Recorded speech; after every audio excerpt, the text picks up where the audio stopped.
Assalamualaikum warahmatullahi wabarakatuh. Perkenalkan, nama saya Sri Rahayu dari kelas P1, ingin menjelaskan materi tentang makna belajar mengajar dalam Al-Quran. Di dalam Al-Quran terdapat istilah yang berkonotasi belajar, yaitu ta'alama, di mana dalam istilah harfiah, ta'alama dimaknai menerima ilmu sebagai akibat dari suatu pengajaran. Berdasarkan definisi tersebut dapat diartikan secara sederhana bahwa belajar yakni suatu aktivitas yang diperoleh lewat proses pengajaran dalam mendapatkan ilmu pengetahuan.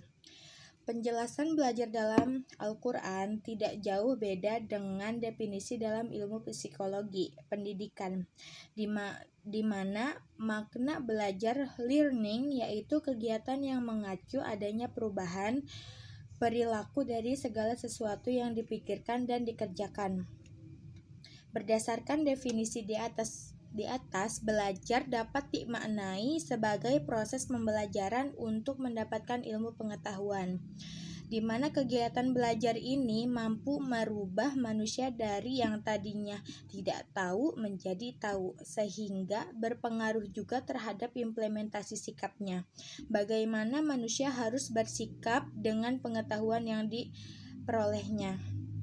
Selanjutnya membahas makna mengajar, yaitu yang mempunyai akar kata yang sama halnya dengan belajar, yakni belajar dari kata ajar. Secara harfiah, mengajar diartikan kepada memberikan pembelajaran.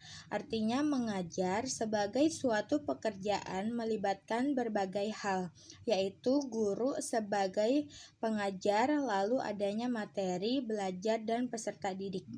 Mengajar dalam Al-Quran menggunakan makna alama. Menurut Louis Ma'lub, mengartikan kata alama yakni lebih condong membuat orang mengetahui. Dapat ditarik kesimpulan bahwasannya mengajar yaitu menyalurkan ilmunya kepada peserta didik agar peserta didik dapat mengerti dan memahami suatu pengetahuan yang diajarkan. Sebagaimana di dalam Al-Quran surat Al-Alaq ayat 1-5 yang berbunyi Bismillahirrahmanirrahim.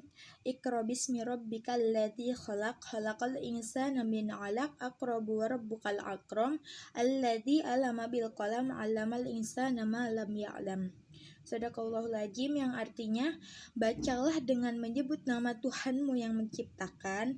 Dia telah menciptakan manusia dari segumpal darah. Bacalah, dan Tuhanmu lah yang maha pemurah, yang mengajar manusia dengan perantara kalam. Dia mengajar kepada manusia yang tidak diketahuinya. Nah, kata qoro di ayat pertama secara harfiah berarti menghimpun huruf-huruf dan kalimat yang satu dengan kalimat yang lainnya.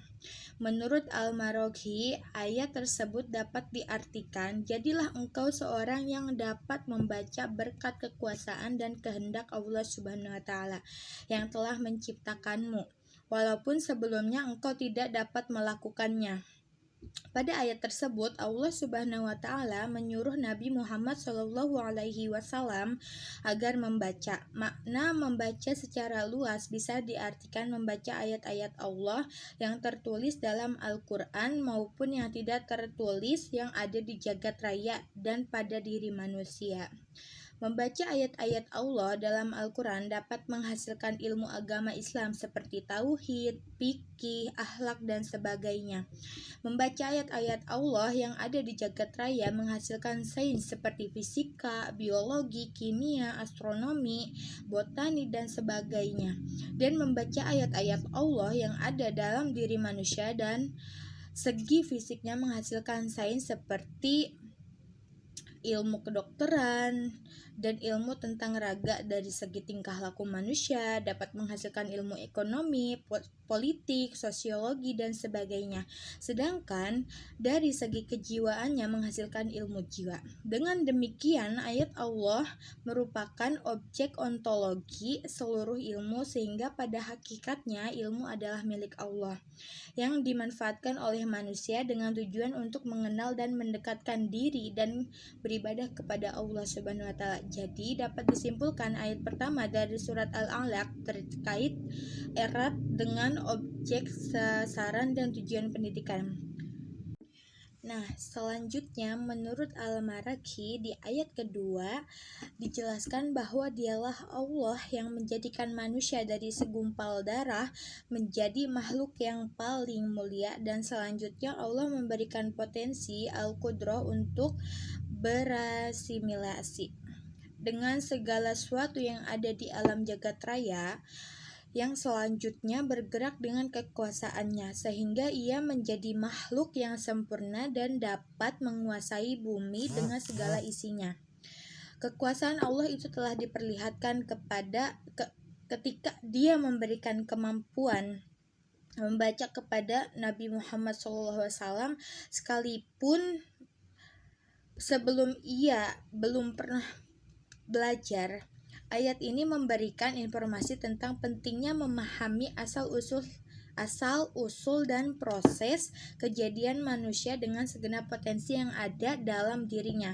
Pemahaman yang komprehensif tentang manusia ini disepakati oleh ahli didik sebagai hal yang amat penting dalam rangka merumuskan berbagai kebijakan yang berkaitan dengan rumusan tujuan pendidikan, materi pendidikan, dan metode pendidikan. Nah, kata ikra di ayat ketiga menurut Al-Maraghi didasarkan pada alasan bahwa membaca itu tidak akan membekas dalam jiwa. Berikutnya adalah menjelaskan materi tentang landasan ideologi pendidikan. Ideologi sebagai arah perjalanan seluruh kehidupan bangsa, meskipun manusia tidak akan sampai kepada kesempurnaan, akan tetapi kehidupan akan lebih berarti jika berjalan menuju standar kehidupan yang agung. Perkembangan kehidupan bangsa yang agung. Perkembangan kehidupan bangsa ini dapat bersumber dari tidak melekatnya ideologi dalam teori dan praktek pendidikan. Ideologi adalah suatu keyakinan, pedoman, petunjuk hidup, rumusan nilai-nilai yang menjadi landasan terbijaknya sebuah perilaku dan arah yang dituju sebagai cita-cita yang ideal. Ideologi adalah suatu keyakinan, pedoman, petunjuk hidup, rumusan nilai-nilai yang menjadi landasan terpijaknya sebuah perilaku yang arah yang dituju sebagai cita-cita ideal.